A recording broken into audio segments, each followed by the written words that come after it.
প্রথমত হচ্ছে আমাদের যেখানে কাজ এত কম, সারাক্ষণ কাজ নেই বলছি, সেখানে শিল্পী কলাকুশলী তাদের কাজ চলে যাওয়াটা একদমই কাম্য নয় এবং এটা অত্যন্ত চিন্তার এবং দুঃখের। কিন্তু এই ব্যাপারে আমরা সবাই জানি এবং আমি এর আগে লিখেওছি যে এর আগে না, মানে এটা হয়ে এসেছে আমাদের ইন্ডাস্ট্রিতে। পেমেন্ট রিকভারি ইস্যু নিয়ে আর্টিস্ট টেকনিশিয়ান একসাথে কখনো কখনো সাময়িক বিরতি, কর্মবিরতি দেওয়া হয়েছে কোনো প্রযোজকের এগেনস্টে, যতক্ষণ না বকেয়া টাকার উদ্ধার হয়েছে। না তো এত টাকা জমে যাচ্ছে, সেই টাকাটা রিকভারি হচ্ছে না। আফটার সবাই কাজ করেন নিজের পরিচিতির জন্য, যেমন টাকার জন্য, তো সংসার তো আমাদের এটা করেই চলে। তাই সাময়িক কর্মবিরতি এটা কিন্তু এই প্রথম নয়, এর আগেও এই ঘটনা অর্থনৈতিক কারণের জন্যই হয়েছে।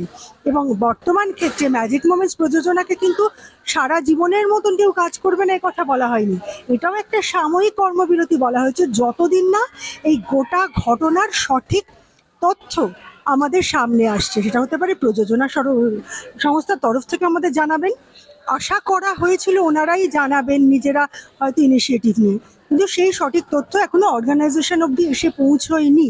মানে আমি আর্ট ফোরাম এবং ফেডারেশন একসাথে করে বলছি, বা গোটা বিষয়টা এখন আইনের পদ্ধতিতে যাচ্ছে।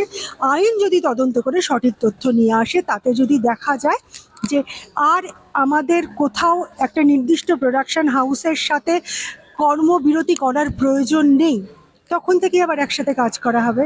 আমি আবারও বলছি, কাজ চলে যাওয়াটা মোটেই কাজের কথা নয়, কিন্তু যদি অর্থনৈতিক কারণে এর আগে সাময়িক কর্মবিরতি হয়ে থাকে, তাহলে একটা জীবনহানির জন্য এই কর্মবিরতিটা কোথাও আমাদের মেনে নিতে হবে, অসুবিধে হলেও মেনে নিতে হবে। কারণ এই কর্মবিরতির প্রাথমিক কারণই হচ্ছে, যেটা বারবার করে বলা হচ্ছে, যতক্ষণ না সঠিক তদন্ত হচ্ছে ততক্ষণ সুরক্ষার ব্যাপারটাতে একটা কনফিউশন থেকেই যাচ্ছে। কোনো শিল্পী বা কলাকুশলী সুরক্ষিত বোধ করছেন না ওখানে কাজ করতে। আজকের দিনের দাঁড়িয়ে ইন্ডাস্ট্রি সেখানে একজনের প্রাণ কি এরকম এক করে দিয়ে গেল, অন্যদিকে এতগুলো সমস্যা ইন্ডাস্ট্রিতে।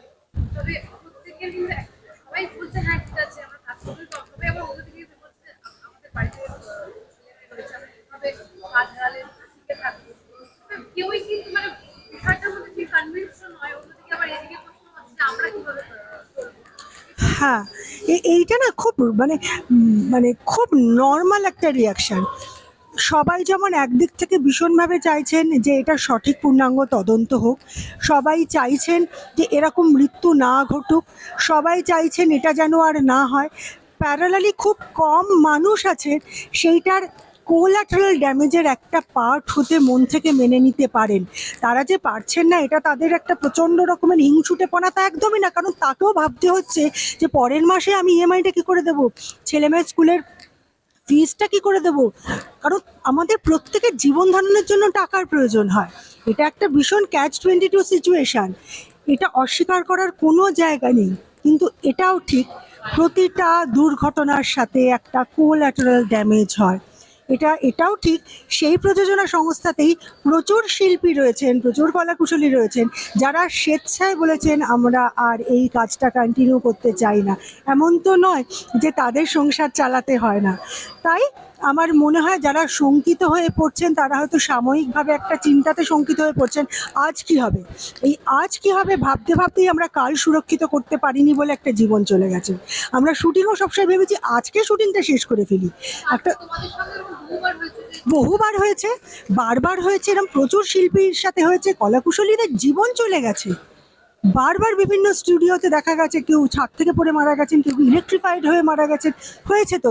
কিন্তু তখনও মনে করা হয়েছে আজ যখন হয়েছে তখনকার মতন একটা বিশাল মাথায় আকাশ ভেঙে পড়েছে, দুর্ঘটনা হয়ে গেছে।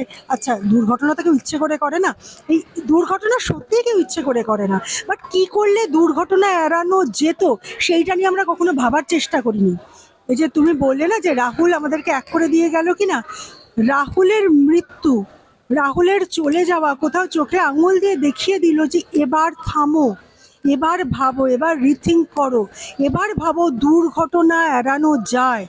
নিজেদেরকে, মানে আমি সমস্ত ডিপার্টমেন্টকে বলছি, শিল্পী, কলাকুশলী, প্রযোজক, কোনো প্রযোজকই বা কি চান তাদের কাজ বন্ধ হয়ে যাক? প্রত্যেককে বলছি এমন কিছু করো না, রাহুল এটা আমাদের শেখালো, যার জন্যে আগামী দিনে এইরকম একটা ডিজাস্টার হতে পারে। এখন বলা হচ্ছে আর্টিস্ট যদি চায় তাহলে সেক্ষেত্রে না করে দিতে পারে, এই সিনটা আমি করবো, সেক্ষেত্রে তো কাজটা অন্যের কাছে চলে যাবে, মানে কাজের সেই অনিশ্চয়তা, মানে কাজের কোনো পার্মানেন্স থাকছে না। মানে ধরো তুমি একটা শর্ট দিলো, তুমি বললে আমি এটা করবো না, এটা এই মুহূর্তে বলা হচ্ছে, তাহলে আর্টিস্ট বলে তো আমি পারবো না, আমি করবো। তাহলে সেটা তোমার তুমি অন্য কেউ করবে। দেখো একটা কথা বলি, আমরা যখন এই পেশাতে এসেছি, যাদের কাজ চলে যাচ্ছেন, যাদের কাজ থাকছেন না, খুবই দুঃখজনক ঘটনা। বাট এটাও ঠিক, আমাদের যে কোনো সময় যে কোনো প্রজেক্ট বন্ধ হয়ে যায়। আমরা যবে থেকে এই পেশায় এসেছি, আমরা মানসিকভাবে তৈরি হয়ে এসেছি, আমাদের যখন কাজ আছে আছে, যখন কাজ নেই আমরা পরের কাজটা কবে আসবে আমরা জানি না। যার জন্য আমাদের পেশাতে এত বেশি অনেকেই আমরা ভাগ্যের উপর ভরসা করি, কারণ আমরা সত্যিই জানি না পরের কাজটা আনার ক্ষমতা আমাদেরকে নেই। তোমরা কি কোনো সিন কি না করতে পারো যে আমি এটা করবো না? আমরা কোনো সিন, এই মুহূর্তে যে এসওপিতে কথাটা বলা হচ্ছে, যে কোনো সিনে যদি আমরা মনে করি যে এটাতে আমি সুরক্ষিত বোধ করছি না, তাহলে সেই সেই সিনে না বলা সম্ভব। কিন্তু এটাও বলা হচ্ছে যে এটা বিশ্বাস করা হয় যে আমরা তো শিল্পী, আমাদের একটা দায়বদ্ধতা থাকে। তাই যদি সেই সিনটা করা যায়, এবং যিনি পরিচালক বা প্রযোজক সিনটা শ্যুট করতে চাইছেন, তারও উদ্দেশ্য না আর্টিস্টকে বিব্রত করে অসুবিধায় ফেলে তার একদম মানে প্রাণ নষ্ট করে এখন সিনটা করা, কারণ এখন সবাই অনেক সতর্ক।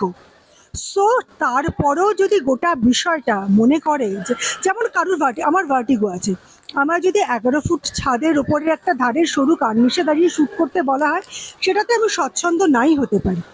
তো সেই রকম ক্ষেত্রে একটা মানুষের, এবার সেই রকম একটা পরিস্থিতিতে যিনি আমার সাথে শ্যুট করাবেন, তিনি হয়তো আমাকে দিয়ে শ্যুট করাতে গেলেই একটা বিকল্প ব্যবস্থা ভাববেন কোন শটটা কম্পোজিটে নেব, কোনটা ক্লোজে নেব। অথবা তিনি মনে করবেন যে না, আমার এই চরিত্রতে এই রকম অরিজিনাল শট লাগবেই, তখন কিছু করার নেই। সেই শটটা যে শিল্পী মনে করবেন সেভাবে দিতে পারবেন। সুতরাং একটা কথা বলতে পারি, খামখেয়ালে এই শট দেব না, সেইটা বলাটা তো খুব একটা প্রফেশনাল অ্যাপ্রোচ নয়। আমার অন্তত মনে হয় কোনো প্রফেশনাল অ্যাক্টর এই কথাটা বলবে না।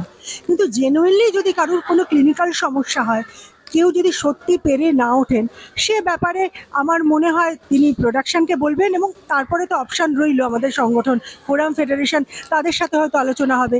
সেক্ষেত্রে এই শিল্পীর সমস্যাটা সত্যি সমাধান করা যায় কিনা সেটা আগামী দিনে করা হবে। এখন যতক্ষণ না এটা শুরু হচ্ছে, থিওরিটিক্যালি আমার পক্ষেও সবটা পরিষ্কার বোঝা সম্ভব হচ্ছে না। শুধু এইটুকু জানি, কাজ চলুক এটা সবাই চায়, কাজ বাড়ুক এটা সবাই চায়, কাজ চলে যাক এটা কেউ চায় না। বাট তারপরেও কিন্তু আমরা প্রচণ্ড একটা আনসার্টেন প্রফেশনে জেনে এসেছি, সেটাও কিন্তু আমাদেরকে মেনে নিতে হবে।